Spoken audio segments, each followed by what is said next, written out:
Hey guys, this is Stephanie Farron with your Canvas checklist to get your courses started for this school year. So you can follow along on the sheet that's on the screen, and you can do this in Canvas as we go. The first thing you're going to want to make sure you do is publish your course. When you're on your home page of your course, if you look on the far right hand side, you'll see the unpublished published status. When you click published, it will turn green and it will say it's published. As long as it's unpublished, your students will not see your work. So make sure that you publish your course. The next thing on the list is we are going to create your profile in Canvas. So on the main menu on the far left hand side, mine's already got my picture on it, yours may be a blank circle. Click the account and click profile.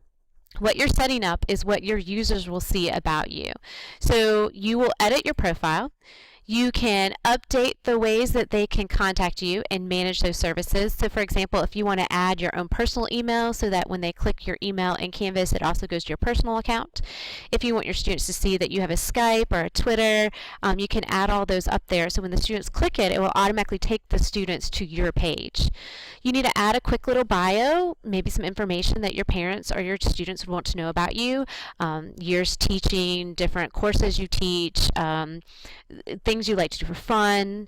You can add links, so if you have a web page or other things they want you to look at, for example, maybe your senior project, portfolio, table of contents and information, you can simply add these links. So you can add these throughout the year. So that way when anybody's looking you up, they'll see information about you. And then you click Save Profile.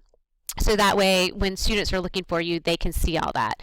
When you click your circle, you can add a picture, and it will automatically fit to that profile.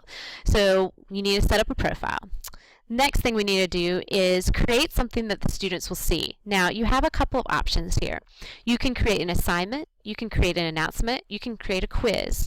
Later on, we're going to talk about modules and a lot of other things you can do, but these are the three basic ones. And here are the differences. An assignment is something that a student is actually going to do. It will create a date on your calendar because there'll be a due date. It can be something that can be turned in face-to-face, online, as a file upload. There's a lot of different options there. So you may want to start with an assignment if you have something for the students to do. You literally can even put in a worksheet that's already on your flash drive or on your files and have the kids complete it on Canvas, and then you grade it. The nice thing about Canvas is that all this can be directly synced with PowerSchool, so that when you grade it in Canvas, you click the button, it goes into your PowerSchool, boom, done. Or you can just simply create an announcement. An announcement may be something you have previously done in Remind. Hey guys, can you all bring your tennis shoes to class on Monday? Don't forget your earbuds. This is something your students will see. It can be sent to an individual student or to the whole class, but it's not something that'll be graded. Or you can begin with the quizzes, the part that Mr. LeGrand is asking for to be in Canvas. And that is any type of assessment.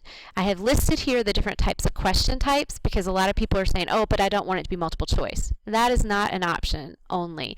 There are 10 different types of questions. You can have it where you grade it yourself or the computer grades it. You can make it an essay, fill in the blank, even a file upload. You can add bonus points into it, and you can give individualized feedback on both assignments and quizzes that only students would see in Canvas. Plus, like I said with assignments, it automatically connects to PowerSchool. So when you grade it in Canvas, boom, it can go straight to PowerSchool.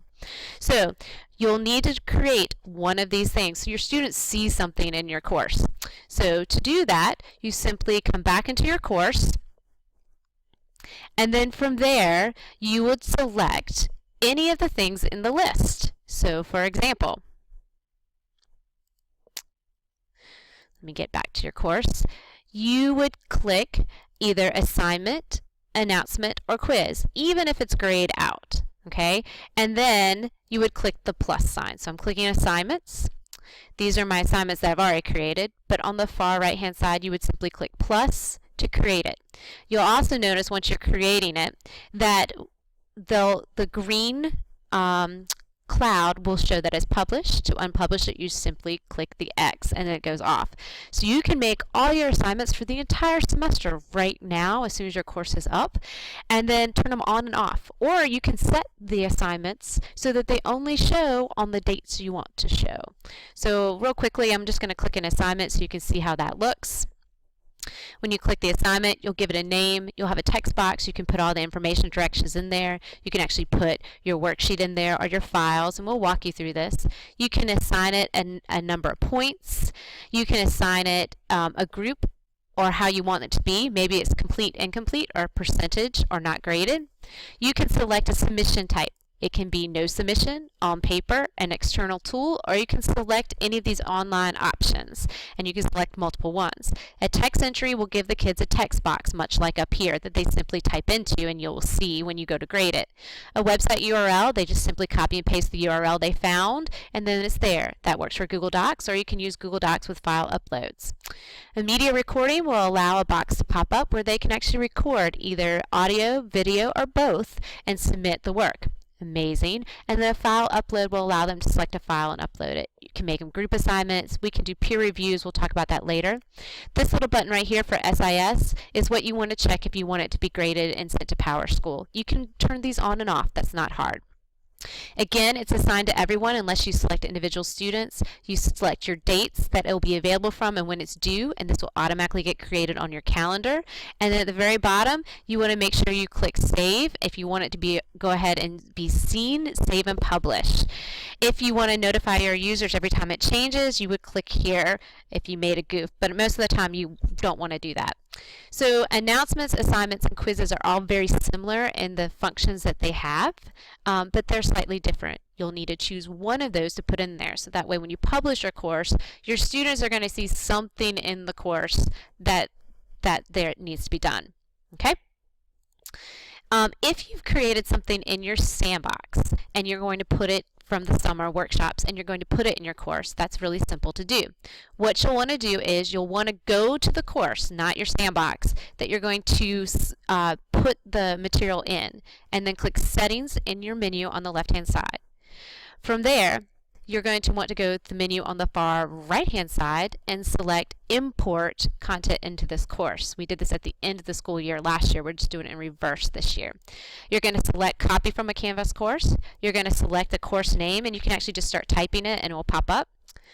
And then you can also choose what type of content you want, either all your content from your sandbox or specific content. And when you do specific content, it will let you select, I only want my quiz, or I only want this one assignment. And you simply click Import.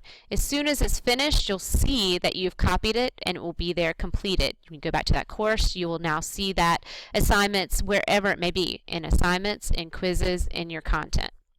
Okay, obviously mine has a warning on it because I'm showing you from my sandbox class itself. Okay, so as soon as your courses come up, that's what you'll do. The final thing in the checklist is you need to select a home page. What are your kids going to see when they click your course?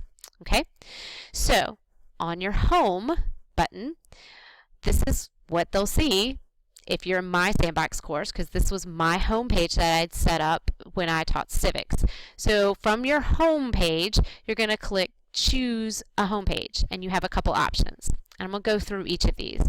If it's a course activity stream, that means whatever you've posted is going to pop up at the top. It's kind of like Google Classroom if you used it. So if I create a new assignment, that would pop up first. Okay. If you want to create an entire page, you're going to go and click, actually, Page over here, and then create a page. You'll type in your page, and then you'll select that page by clicking, when you go to your home page, choose from a home page and select a page. Okay, and you can change those pages. Okay, by the way, your home page does not have to stay your home page. You can change it all the time, and if you've been in my Butler Tech Talk, right now I have it set up as modules, so that's why you're seeing it different this year.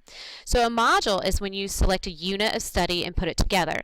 So maybe I want students to start on a web page, watch one thing, then take a quiz, then get some feedback, and I set it all together. The students have to navigate through each of those before they can continue. I turn those on and off, and they can see the modules. Okay, maybe I just want an assignment list. I've got a list of assignments. You just need to see what's due. Or you might just want to upload a syllabus into the syllabus page and then have that as your main page. It doesn't matter which one you choose as your home page, but you'll need to select one so your home page is just not blank once you click Publish. And you need to have at least one type of thing in there that your students will see, so they see something, whether it be an announcement, an assignment, or a quiz. So good luck getting started in Canvas. We're going to be using this a whole lot, but this will get you going.